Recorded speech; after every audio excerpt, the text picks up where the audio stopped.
Teacher ने students को पढ़ाया, क्या उसी तरह वो स्टूडेंट्स भी परीक्षा में पास हो रहे हैं? वो टीचर के ऊपर जो टीचर ने स्टूडेंट्स पे विश्वास किया,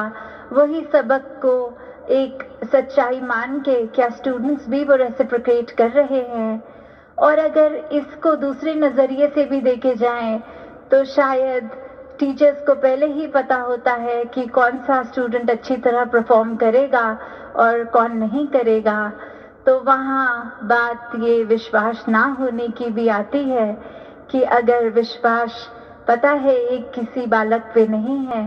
तो वो क्यों नहीं है? क्योंकि टीचर को हमेशा पता है वो क्लास में अटेंटिव नहीं है, वो अपनी असाइनमेंट्स ठीक समय पे सबमिट नहीं कर रहे, वो रुचि एक पढ़ाई की तरफ है ही नहीं।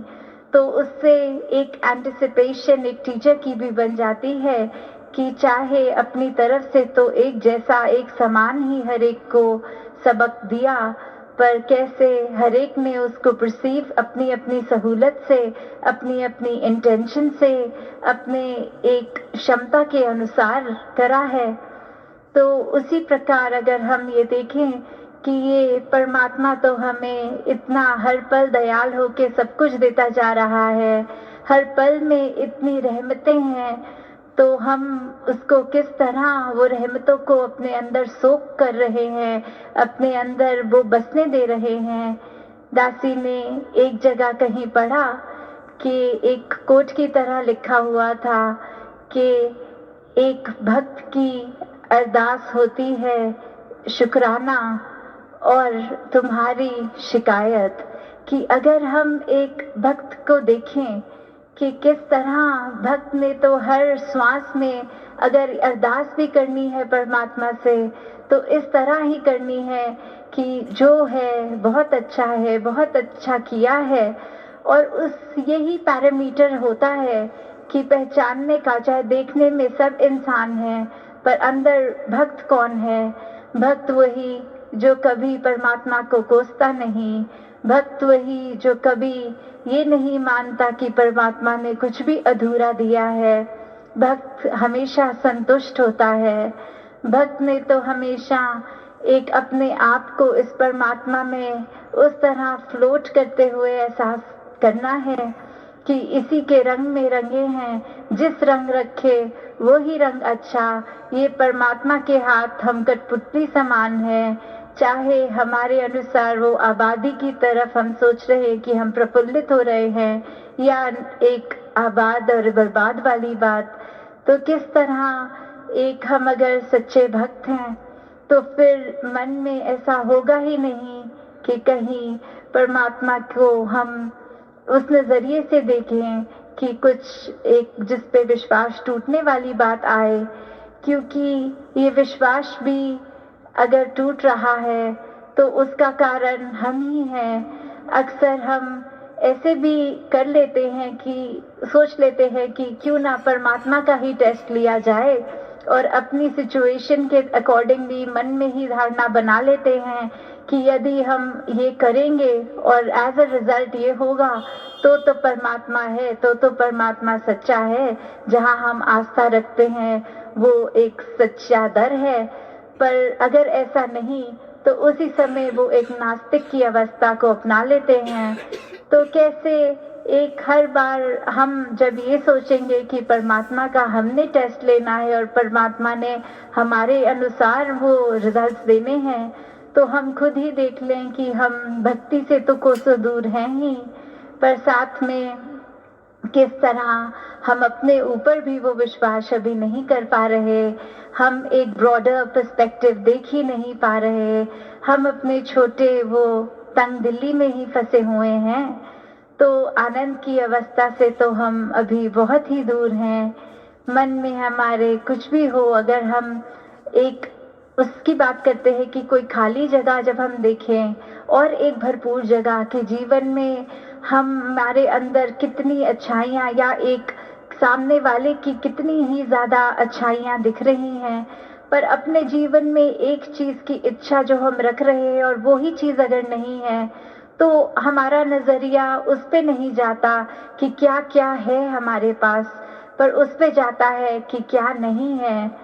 और फिर हम उसको एक माइक्रोस्कोप लेंस जो बोलते हैं कि इतने बारीकी से देखने लग जाते हैं कि जो कुछ है उसको नज़रअंदाज कर देते हैं, जो नहीं है फिर नज़दीक से तो हर चीज़ में कमी दिख ही जाती है, फिर एक पूर्णता तो हमें दिखेगी नहीं, हमें अपने जीवन में लगेगा ही नहीं कि एक ये चीज़ ना होने की वजह से पूरा जीवन ही खराब लगता है। तो जहाँ अपनी हर वस्तु को जो दातार ने ये एक रहमत की तरह झोली में डाली है, अगर कुछ नहीं है तो उस पे ध्यान ना दें, क्योंकि अगर ध्यान देना ही है, एक बारीकी से कुछ टटोलना ही है, तो वो अपने अंदर अपने मन को बारीकी से देखा जाए कि किस तरह मन का तो इस दातार ने नेचर ऐसा बनाया था कि हम अपने अंदर झांके, मन इसलिए कि जो फील कर रहे हैं खुद अपने आप को कैसे ठीक करें, एक अपने मन से जो एहसास कर रहे हैं वो हमें अंदर से कितना मजबूत, कितना स्ट्रांग और कितना मुश्किल घड़ियों में भी किस तरह उसको हम पॉजिटिव रख सकें। पर मन ने कहीं ये माया के चक्कर में अपना नेचर ऐसा बना लिया है कि उसको बाहर की ओर देखने लग गए हैं हम औरों की तरफ, हम कमियों की तरफ। तो जहाँ मन का काम अंतर का एक अपना हमें दृष्टिकोण, एक नजरिया, हमारे अंदर क्या चल रहा है वो इंट्रोस्पेक्शन, उसके लिए काम आना था, पर वो हम दूसरों के लिए नफरत, निंदा और ऐसे अनेकों एक खराब सोच लेकर मन में उससे हर दिन जब उपयोग कर रहे हैं मन का, तो फिर वो एक नेगेटिविटी की ओर, एक चंचलता, एक हर तरह का हम उसमें एक दोष डालते जा रहे हैं। तो कैसे अपने मन को जब हम साफ रखते हैं, और मन साफ रखने का सबसे आसान तरीका ये भक्ति में तो सेवा है, सिमरन है, सत्संग है, कि जब इस निरंकार से जुड़ गए हैं तो फिर ये आनंद अपने आप जीवन में उतरता है। हर पल मन बहुत ही शांत, बहुत ही स्थिर, सहज भाव में एक जो कहते हैं कांस्टेंट ब्लिस जो है, एक खुशी, उस तरह एक कभी भी वो एक्सट्रीम निराशा की फीलिंग नहीं होती। तो कैसे हमने हमेशा अपने जीवन में जहाँ हर पल कोशिश करनी है कि इस परमात्मा पे ये विश्वास हमारा पूरा रहे, वहीं साथ ही साथ कैसे भक्ति को किया जाए और वाकई ही भक्ति क्या होती है उसको उसी नजरिए से किया जाए। भक्ति सिर्फ नकल नहीं है कि हमने देखा है पुरातन कैसे करते थे उसको एक रिपीट करना, नहीं, भक्ति हर एक की एक इंडिविजुअल जर्नी है। कैसे हमने हर दिन अपने आप को उसमें और प्रबल करना है, कैसे हमने हर एक चीज से जुड़े होने के बावजूद वो डिटैच्ड अटैचमेंट की अवस्था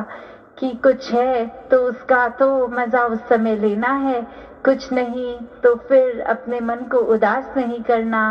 कैसे वो इच्छाएं होनी मन में तो लाजमी है,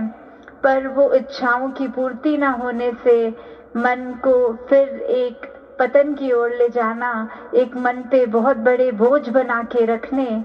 तो भक्ति तो फिर समर्पित होकर ही हो सकती है। जब इच्छाएं इतनी आ जाती हैं तो फिर भक्ति उस समय मजबूत नहीं रह पाती। अगर इच्छाएं पूरी ना हो तो भी अपने आप को हम एक पक्का कर ले कि इसका ना होना में भी बेहतरी ही है, तो फिर ही वाकई ही एक असल रूप में इंसान आनंद का एहसास कर सकता है। तो दातार हर एक पे कृपा करे, जो हर एक की इस समय एक अरदास भी है कि किस तरह से सत्संग रूप जो एक इतनी वास्ट हम मनाते थे समागम पे, हर कोई अपने घरों से चलकर फिजिकली गैदर होता था, और अब चाहे वर्चुअल रूप में इस तरह कर रहे हैं, पर भाव तो सबके वही, ये लगन इस निराकार से सबकी वही। और आगे के लिए अरदास कि हर कोई संतों के साक्षात दर्शन करके एक दूसरे की चरण रज लेकर उस रूप में ही ये समागम का त्योहार जो हर्षोल्लास का होता है, ये कैसे एक रूह क्या संबंध निरंकार से हर पल